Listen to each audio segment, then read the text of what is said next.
बिस्मिल्लाहिर्रहमानिर्रहीम। अब देखिए, अब हम डिस्कस करेंगे थ्योरम 12.2 को।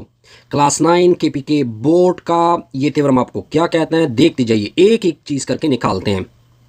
सबसे पहले आपको ये थ्योरम ये कहता है कि आपने एक पॉइंट लेना है। चलो हमने एक पॉइंट लिया, मान लो पॉइंट पी है, पी एज अ पॉइंट।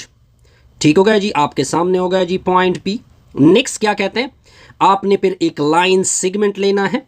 ये मैंने लाइन सेगमेंट लिया, आपके सामने हो गया जी। मान लो लाइन सेगमेंट है ए और बी।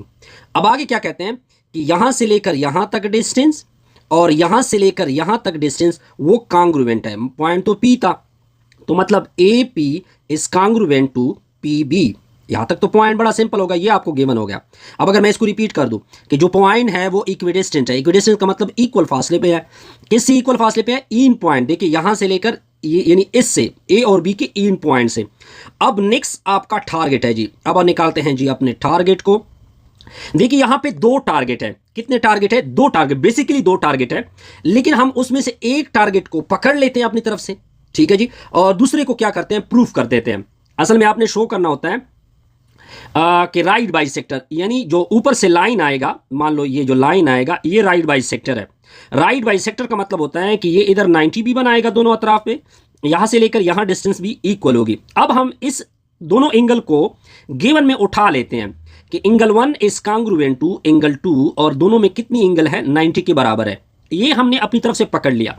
अब अगर मैं ये शो कर दूं कि यहां से लेकर यहां तक डिस्टेंस और यहां से लेकर यहां तक डिस्टेंस कांग्रुएंट हो गई, तब ये जो लाइन होगा, यानी ऊपर से जो लाइन, अगर मैं लाइन को नाम दे दूं, इधर मैं एम ले लूं, तो इसका मतलब होगा कि एम एन जो होगा वो राइट बाइसेक्टर आ जाएगा।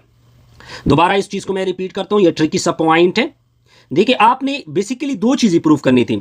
दोबारा रिपीट कर रहा हूं कि आपने दो चीजें प्रूव करनी थी। इधर तो आपने इधर भी 90 शो करना है, इधर भी 90 शो करना है, लेकिन वो चीज मैंने अपनी तरफ से गिवन में उठा लिया कि ये तो ऑलरेडी डन है, चलो इसको मान लो। अब अगर मैं इस चीज को साबित कर दूं कि ये दोनों डिस्टेंस भी कांग्रुएंट है, तब जो हमारा लाइन है जो ऊपर से आ रहा है वो राइट बाइसेक्टर होगा। ये ट्रिकी सा पॉइंट था, ये आपने साथ क्या करना होगा, नोट करना होगा। अब आते हैं जी अपने प्रूफ की तरफ। किस चीज की तरफ जाते हैं जी? प्रूफ की तरफ। एक साइड पे लिखोगे स्टेटमेंट, ठीक हो गया जी, और दूसरे साइड पे लिखोगे रीजन। अब आपको मैं प्रूफ का तरीका भी बता देता हूं। अगर मैंने ये ट्राइंगल और ये ट्राइंगल आपस में इक्वल कर दिए, यानी कांग्रुएंट कर दिए, तब क्या होगा कि ये साइड और ये साइड आपस में क्या बनेंगे? कांग्रुएंट बनेंगे। तो हमारा जो एम एन होगा वो एक राइट बाइसेक्टर आएगा। अब एक एक करके प्रूफ करते हैं जी। अब देखिए ये वाला लाइन और ये वाला लाइन, ये तो हमें गिवन से गिवन है जी कि ये दोनों आपस में कांग्रुएंट है जी।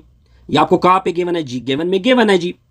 नेक्स्ट, अगर आप दरमियान वाले लाइन को देखें, ये दोनों ट्राइंगल में है, तो P N is congruent to P N होगा। ये कहां पे, ये क्या है जी? कॉमन हो गया जी। यहां तक पॉइंट क्लियर हो गया जी। नेक्स्ट जाते हैं एक और टारगेट की तरफ। अब देखिए गिवन में मैंने एक चीज उठा लिया जी कि angle 1 is congruent to angle 2, वो दोनों 90 के बराबर है, ये भी मैंने गिवन में लिखा है। अब जब दो साइड एक एंगल बराबर हो गए, तो जो ट्राइंगल आपने उठा लिए, यानी triangle A P N correspondence में क्या है? ट्राइंगल पी एन बी, वो दोनों ट्राइंगल आपस में कांग्रुएंट होंगे। कौन से पोस्टुलेट के मुताबिक? पोस्टुलेट आपका आ जाएगा डबल एस और ए के मुताबिक। तो अब इसमें जो भी बनेगा वो आपस में कांग्रुएंट बनेगा।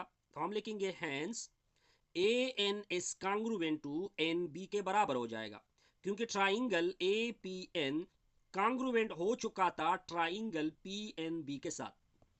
अब जब ये टारगेट ऑलरेडी पूरा हो गया और 90 एंगल तो हमने वैसे ही उठा लिया, तो ऊपर वाला एम एन होगा, हेंस एम एन जो होगा वो राइट बाइसेक्टर आएगा, is right bisector.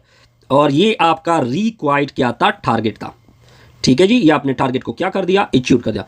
Best wishes, good luck. बड़ी सिंपल सी थ्योरम थी, ठीक है जी। तो इस तरह इसके बाद जाते हैं नेक्स्ट थ्योरम 12.3 की तरफ। तो नेक्स्ट देखते जाइए। Best wishes, good luck.